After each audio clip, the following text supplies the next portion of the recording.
É importante a gente lembrar e deixar destacado que se trata de uma reestruturação da carreira que está determinada no PUCS.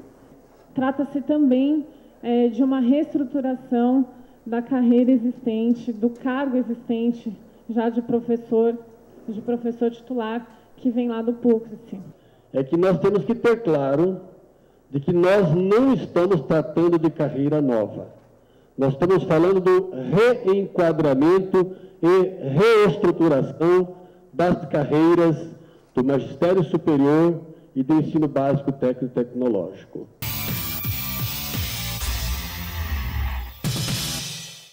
Tem que partir de uma referência central, que é a fusão entre as atividades que caracterizam o nosso trabalho docente.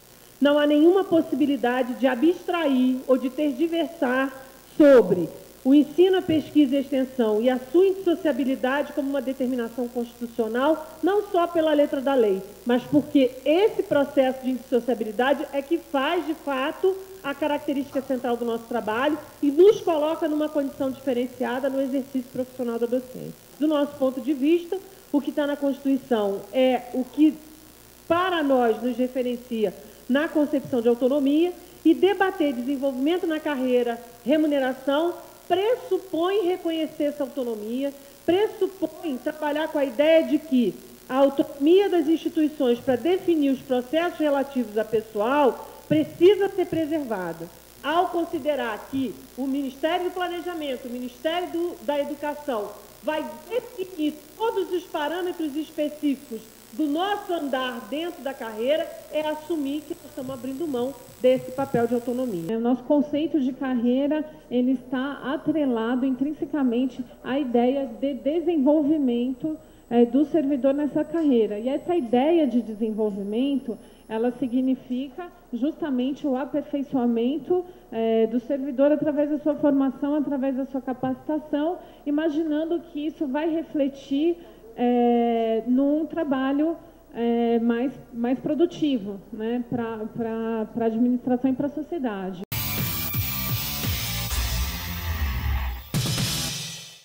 O nosso plano é um plano que unifica as carreiras dos professores federais, ou seja, é uma carreira só que abrange todos os professores da União, que unifica as carreiras do magistério superior e do ensino básico técnico e tecnológico. Então, mantendo aí os mesmos princípios e parâmetros da carreira de magistério superior, mas preservando as especificidades. Então, é justamente por esse motivo que nós achamos que as carreiras elas têm que ser distintas, né? O nosso país ele tem uma tradição e uma cultura do ensino técnico profissional, está vinculado, né, às demandas mais populares, né, desde a sua origem, e o ensino superior, né, e está vinculado, né, para a formação de nível superior mais elitizada do nosso país. Entender o processo que estamos falando de duas carreiras. Isso para nós, para o PROIPS, é fundamental. Sobre o cargo do professor, então, o que é que nós estamos trazendo hoje? É um plano de carreira e cargo para o conjunto dos professores e professoras do Sistema Federal de Ensino. Nós entendemos, então, defendemos uma carreira única para todos os professores e professoras do Sistema Federal.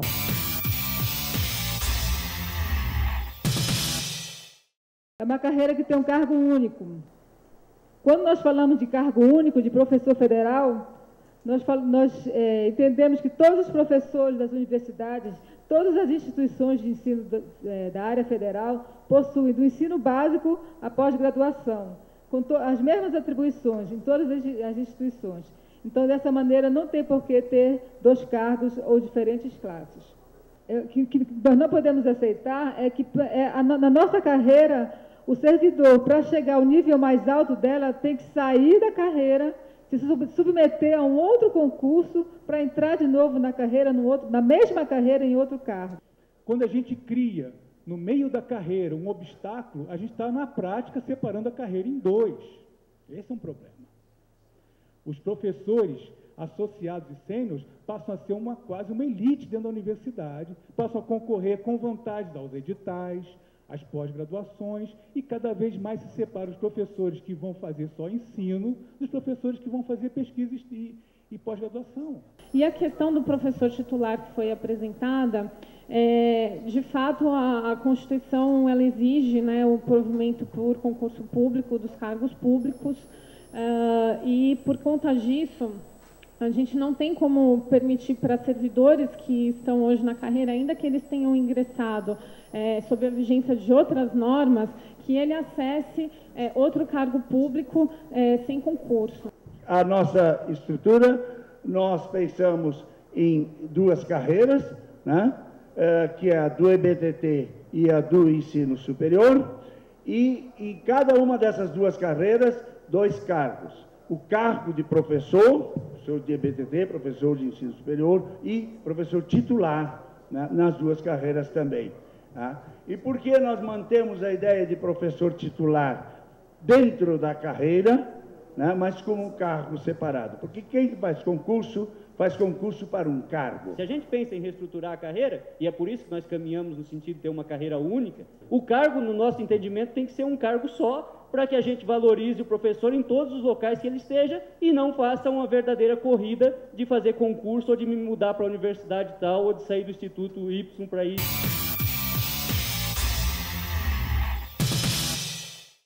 E aquela ideia de segmentação, de estratificação por classes, não funciona e não funcionou, é absolutamente artificial, acabou se formando pobremente numa desqualificação de sermos professor federal, com um título que mais vezes é utilizado como título honorífico do que propriamente como uma divisão de classes na carreira. Eu sou adjunto, eu sou assistente, eu sou titular. Não há diferenciação de funções, é artificial e prejudicial no processo do nosso desenvolvimento institucional e desqualifica o fato essencial de sermos professor federal. Desse aspecto, a reestruturação que o ANES propõe no seu projeto é simplesmente manter a carreira hierarquizada por níveis no mesmo número de níveis originais do PURPS, isto é, com 13 níveis. Apresenta uma estrutura de carreira dividida em classes. Nós, do PROIPES, estamos propondo as classes de níveis com 16 níveis e, portanto, 15 progressões, a 1 ano e meio para cada progressão, no mínimo, isso vai dar 22 anos e meio, e aí o professor vai ficar 12 anos ainda sem se preocupar com progressão e fazendo o que pode de melhor na sua carreira, no seu trabalho, no seu ensino. Quanto à estrutura, nós defendemos 13 níveis de vencimento, né? O STEP de 5% e os níveis de titulação, né? Que nós temos o graduado, o aperfeiçoado, especialista, mestre e doutor.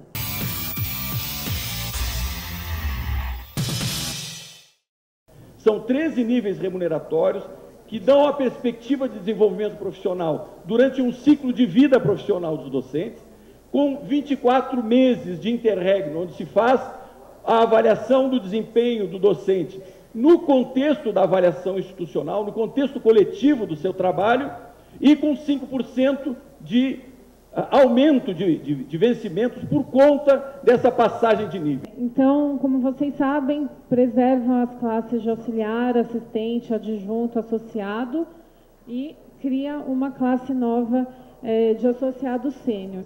Entendemos também que a progressão de um nível para outro deve ser constante, não é ter um valor constante, que para nós seria de 5%, e o interstício nós defendemos de 18 meses.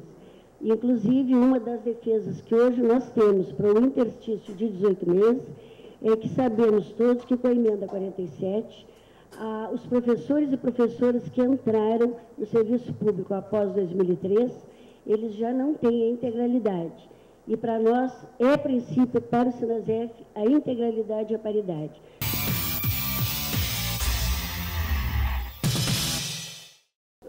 Concluímos ser muito interessante desde o início. Esses 13 passos, a cada 24 meses, com 5% a cada passo, nos dá, e associando isso com a remuneração por titulação, que nós vemos como uma única linha no contra-cheque, nos dá a perspectiva de termos uma relação para cada regime de trabalho de que quem chega ao final da carreira mereceu uma repercussão remuneratória num nível de 3 vezes daquele que estaria ingressando, o que nos parece uma relação justa num processo de vida social com a realidade, com a cultura que nós temos em nosso país. Um estamento que está relacionado com a graduação, com um salário mais reduzido, e aí um salto, né, pelo espichamento da carreira, inclusive salarial, para estar relacionado com atividades eventualmente cogitadas como mais nobres. Eu não vejo essa diferenciação.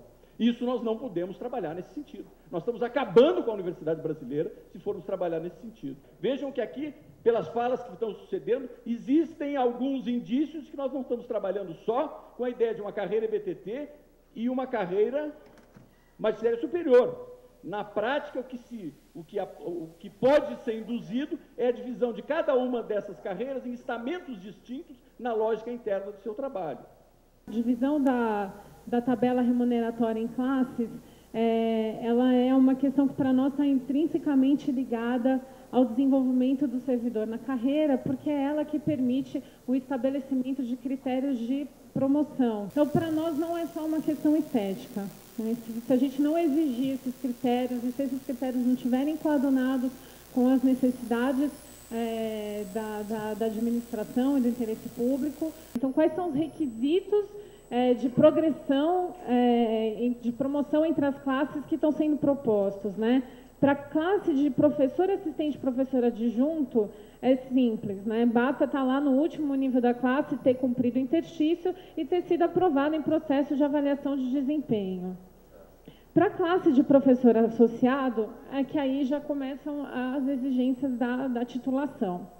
Então, possuir o título de doutor, estar no último nível da classe de professor adjunto, ter participado de programas de pós-graduação ou pesquisa nos últimos 2 anos e aprovação em processo de avaliação de desempenho de acordo com as diretrizes estabelecidas pelas respectivas instituições, né, em critérios aprovados pelo Conselho Superior da IFE.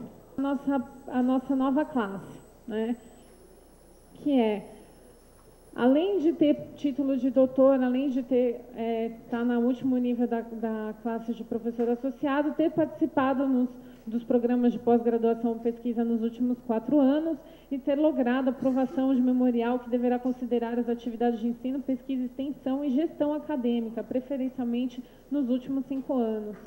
No nosso projeto, a gente essa estrutura de classes e padrões, ela é extremamente relevante e está calcada nesses princípios aqui que a gente apresenta. Então, assim, nessa proposta de aceleração, é o que eu acho que está pegando, então. Então, acho que é o momento da gente sentar e revisar esse processo de aceleração. Então, auxiliar, assistente, adjunto associado, sem classe de sênior. É uma reflexão que eu estou fazendo aqui. Mas, para isso, e o professor Brandão muito sabiamente já lembrou aqui, nós não podemos ter barreira. E aí eu quero dialogar com o Ministério da Educação, que tem colocado para nós, em várias ocasiões, que acha que ainda tem que existir esse tipo de limitação, onde um professor que é só graduado só possa chegar no primeiro nível, na primeira classe, D1 ou auxiliar. Que o professor mestre só possa chegar em assistente. Nós julgamos que esse país é muito diverso, como eu disse, e as carreiras são muito diferentes, e as exigências de titulação não são necessariamente as mesmas.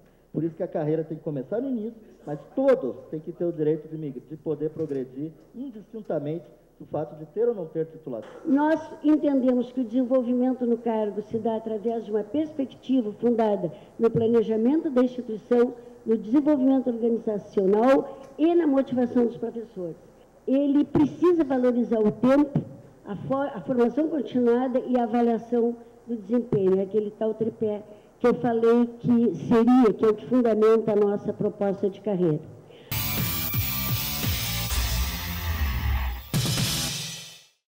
A lógica que organiza a proposta do Andes, ela define em 13 níveis a possibilidade de alcançar o topo da carreira, já que nós estamos prevendo o ingresso no início da carreira unicamente por concurso de provas e títulos, e como estamos propondo uma carreira única dos docentes federais, os 13 níveis nos remete a 25, 26 anos de evolução. Como a gente está mudando a estrutura da carreira, no acesso à carreira por concurso no primeiro nível da carreira, na primeira classe, no primeiro nível, na primeira classe da carreira. A entrada tem que se dar no primeiro nível, nós concordamos com isso, porque achamos que isso é um princípio constitucional, mas não só por isso, porque nós achamos que a vida na carreira, ela tem que se dar passo a passo, isso significa fazer uma carreira. O ingresso na carreira não é como nas demais propostas e atendendo, né, o dispositivo constitucional é através de um concurso público de provas e títulos, onde entendemos que a exigência do diploma de graduação é o básico, embora os órgãos colegiados de cada instituição possam fixar, não é, outras exigências para atender as necessidades da instituição.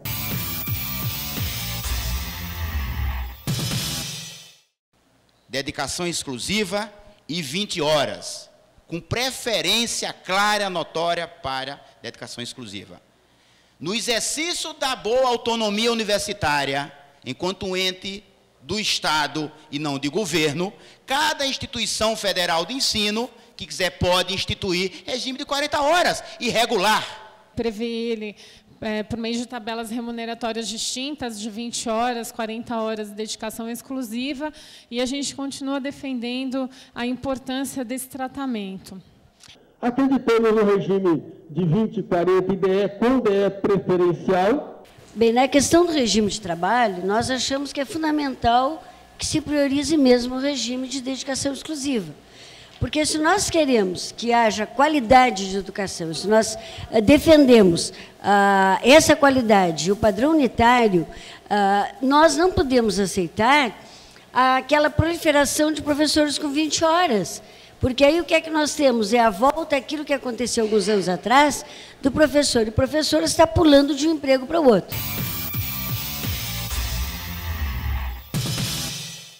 Nós temos que pensar na tabela em 3 eixos. Quais são esses eixos? Aqui nós temos o eixo que tem a ver com a titulação. Aqui é o eixo do tempo ou dos níveis. E conforme eu mudo a tabela, eu caminho em outro eixo, que é o eixo do regime de trabalho. Então está aqui o professor federal, 13 níveis. E nós pensamos da seguinte forma, 20 horas é o piso do DIEESE. Por que o piso do DIEESE? Porque é calculado um valor em que a pessoa pode viver de maneira digna. Em cima desse valor, desse regime de 20 horas, aí nós passamos para 40 horas. Opa, o cara está trabalhando carga horária dobrada, dobra o salário. O pessoal que é DE, aí nós colocamos 210% em cima desse valor inicial gerador, para que você tenha, então, a composição do DE, que seria o dobro do trabalho, digamos assim, mais o fato de você não poder exercer uma outra atividade. O que nós temos trazido é o que foi discutido já anteriormente, que sejam as carreiras, que nós tenhamos piso e teto equivalente às carreiras melhor remuneradas do Executivo, e temos colocado nos debates anteriores, por exemplo, o Ministério de Ciência e Tecnologia, que é o debate que a gente vem fazendo. Propomos que, no caso do doutorado, mantenha exatamente o que é hoje, que é 80%, e então, aí em cascata, 40% para mestre, 20% para especialista, 10% para o aperfeiçoado. Nós defendemos e valorizamos como um dos princípios o fortalecimento do vencimento básico e a equalização entre o piso e o teto, não é da carreira. E, finalmente, nós temos, desde 2008, valores iguais, tanto para o magistério superior como para o magistério da BTT. Então, nossa proposta é os 75% para doutor, 52% para mestre, 27% para especialização e 13,5% para aperfeiçoamento, né? Esse acréscimo também, como tem nas demais propostas de carreira, não é cumulativo.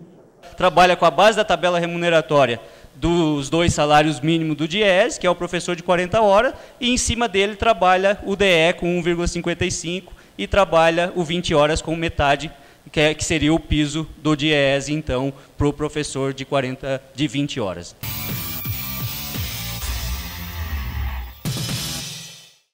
E o processo remuneratório, na nossa opinião, é o que vai expressar, na ponta final, toda essa concepção. E, na nossa opinião, a valorização do trabalho docente precisa ser expressa lá na ponta com uma linha só no contra-cheque.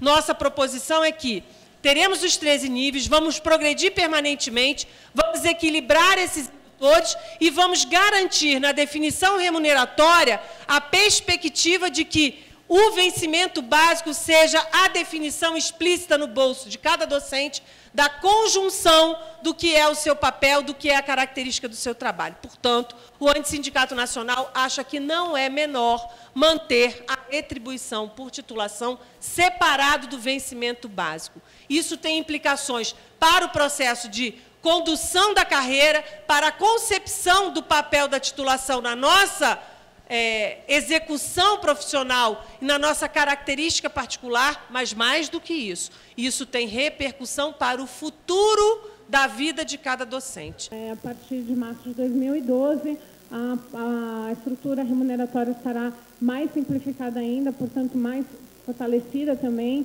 com um vencimento básico e uma retribuição por titulação.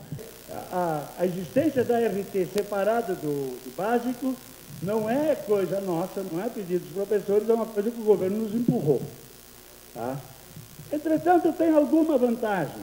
Fica mais simples de entender uma progressão na carreira, independente de titulação, e a diferença por titulação paga pela RT. Né? Isso, digamos, é uma pequena vantagem que tem essa RT separada do salário básico. E nós achamos ainda que tem que ter um processo que valorize uma segunda, não só a retribuição por titulação, não só você progredir por conta de que você tenha uma RT, que nós achamos primeiro que ela deve ser vinculada ao vencimento básico, sim, igual ao dos técnicos administrativos, mas o que fazer com aquele docente, por exemplo, que dá aula há 20 anos como graduado e faz uma segunda especialização, por exemplo. Nós achamos que é preciso ter uma progressão, que aí nós defendemos no nosso projeto, que é de quatro níveis, né? Ele fez uma segunda especialização, fez um segundo mestrado, uma segunda, que ele possa também ter uma progressão na horizontal, por conta de ter feito uma capacitação.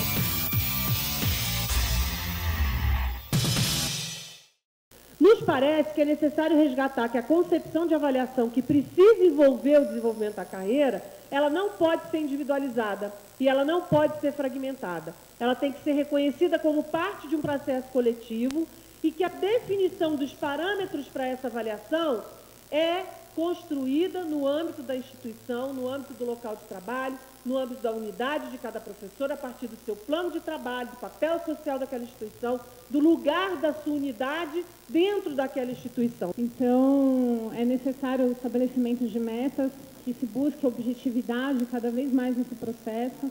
Então, a avaliação de desempenho é um instrumento de gestão, né, que tem que ser utilizado para acompanhamento e desenvolvimento do servidor na carreira. Isso significa enfrentar a perspectiva exógena de ordenamento do nosso trabalho, que a Marcela agora foi absolutamente explícita em dizer que, de fato, o que está sendo discutido aqui são instrumentos de gestão. Estamos trabalhando com uma organização de desenvolvimento de carreira que se caracteriza como instrumentos de gestão numa nova lógica de ordenamento do trabalho no âmbito do serviço público, reconhecendo, inclusive, que é necessário desprezar as particularidades que envolvem o trabalho docente e a condição das instituições de ensino superior nesse país. E a avaliação de desempenho, que para nós ela é um dos pontos, um dos tripés da carreira, não é que ela tem que ser um processo político-pedagógico, realizado mediante critérios claros, objetivos, previamente pactuados com todos os envolvidos nesse processo, e referenciado no caráter coletivo do trabalho.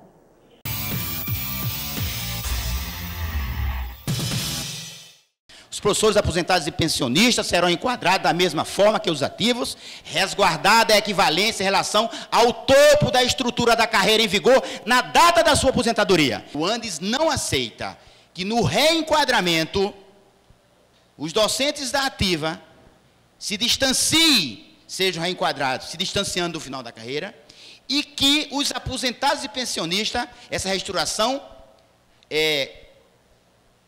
consubstancie, materialize, dê concretude final ao distanciamento que já há atualmente né, a partir de 2006 e do acordo de 2008. Se eu estou colocando uma nova classe nessa carreira, com novas exigências de desenvolvimento, e eu simplesmente, para quem já se aposentou à luz de outras regras vigentes, e reenquadra essas pessoas no topo da tabela, eu também vou estar criando uma situação diferenciada em relação a quem hoje está em exercício na carreira, né? E aí talvez eu esteja criando uma outra injustiça. Então, nós queremos, em primeiro lugar, recuperar aquele prejuízo que houve para os professores aposentados e para os professores ativos que derivam lá de 2006, lá do passado. Isso tem que ser revisto, e mais ainda, tem que ser revisto os professores que foram só para o associado 1, sendo da ativa, tendo uma vida de trabalho, 5, 10, 15, 20 trabalhos publicados, e foram exatamente para o mesmo lugar que o professor que tinha acabado de sair e chegar adjunto 4, foi também para o associado 1. E, rapidamente, repito aquilo que falei a respeito do cuidado com o enquadramento. Aquele enquadramento lá de 81, que trouxe problema aí na década de 90, na hora de aposentar professores que não estavam na classe especial, se nós não tivermos esse cuidado agora, novamente nós vamos prejudicar o nosso pessoal. E, principalmente, se nós não considerarmos, não é, aquele tempo que os professores permaneceram parados numa determinada classe sem a condição de avançar.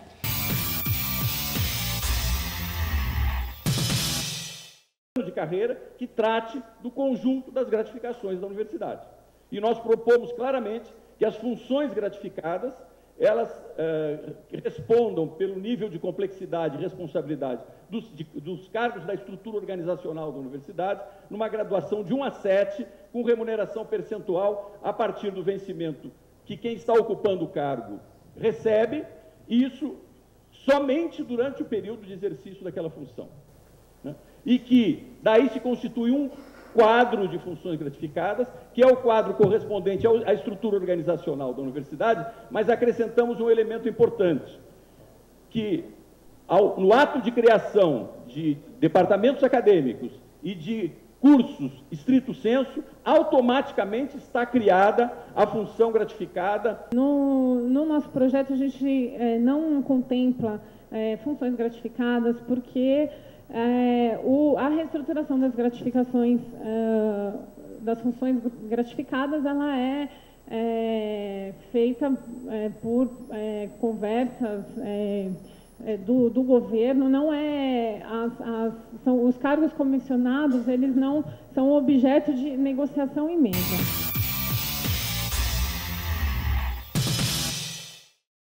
Então tá bom, férias. Achamos importante a manutenção dos 45 dias de férias para os docentes, com direito de transformar um terço em pecúnia. Nosso projeto não trata de férias, então ele não fere as regras que hoje já existem sobre férias. Quero registrar que o preço acha essa questão absolutamente central, que não percamos esse direito estabelecido e consolidado ao longo de muitos anos. Agora, docente tem aposentadoria especial pela atividade desgastante, degradante que é ficar na sala de aula, e tem férias de 45 dias por ser docente na sala de aula, por fazer pesquisa, ensino e extensão.